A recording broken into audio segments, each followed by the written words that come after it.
Ms. Gabbard. Mr. Kennedy. Oh, all right. Bobby it is then. Mr. Trump. Well, I thought we'd start with...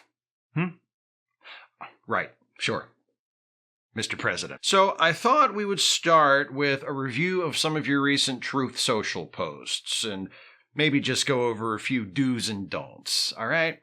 All right, so here's one. On September the 1st, you posted, "I want to thank the families of our great warriors who have been lost to us for the way they came together as one and thanked me for attending, at their request, the celebration of their wonderful family members who, because of the incompetence of Kamala Harris and Joe Biden, are no longer with us." So this post is obviously in reference to the incident where some of your campaign officials started a fight with a staff member at Arlington Cemetery who was attempting to enforce the rules of the cemetery, which you and the other members of your campaign were in the act of breaking. You're attempting some damage control here, which I get, but just make sure that if this comes up during the debate, you avoid discussing the incident using self-centered language. Like how you say, "I want to thank the families of our great warriors for the way they came together as one and thanked me for attending."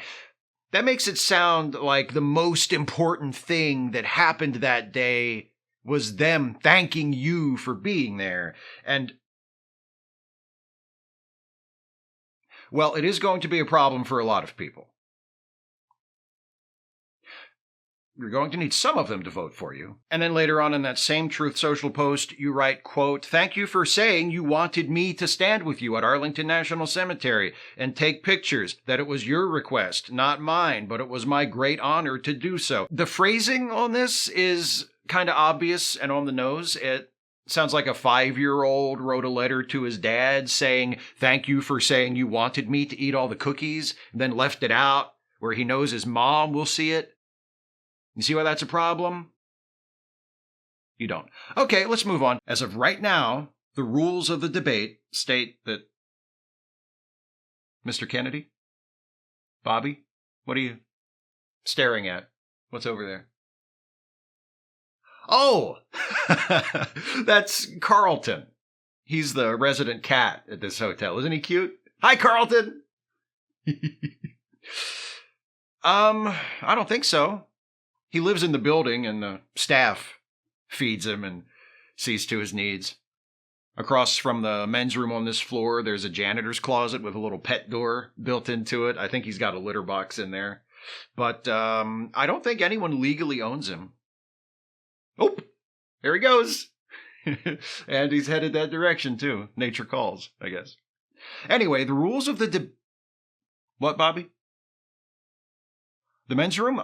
Just down this hallway, around the first corner on your left.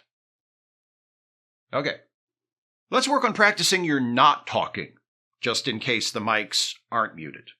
Tulsi, let's have you pretend to be Vice President Harris, and you're giving your response to his answer about IVF. Okay? So, you're Vice President Harris. Go. Okay, stop. So, A, you only let her speak for about 5 seconds before interrupting. And B, whether or not your mic is muted, calling the vice president a fucking bitch is inappropriate. I don't think that is what Joe calls her. There he is. Did you fall in? Don't say you dove in on purpose, Bobby, because I honestly can't tell if you're joking. Okay, so you know how sometimes in these debates they'll ask meaningless personality test questions because they think that's what the public wants to see? Let's practice answering one of those. President Trump, describe Vice President Harris in one word. Not that word! What was that, Mr. Trump, President? You're hungry. Oh, you know what? Yes, we did miss your snack time. Okay, let's just break for lunch. I can order some food. What? Yes, from McDonald's. Where else? What does everybody want? 2 Big Macs, 2 filet of fish, and a chocolate shake. So the usual. Tulsi? I don't know which items on the McDonald's menu contain GMOs off the top of my head. I'll have to get back to you. Bobby? How can you not be hungry? We've been at it all morning. When did you eat? Hey, hang on. Hold still. You've got something on your... What is that? Is that a whisker? Carlton! Carlton!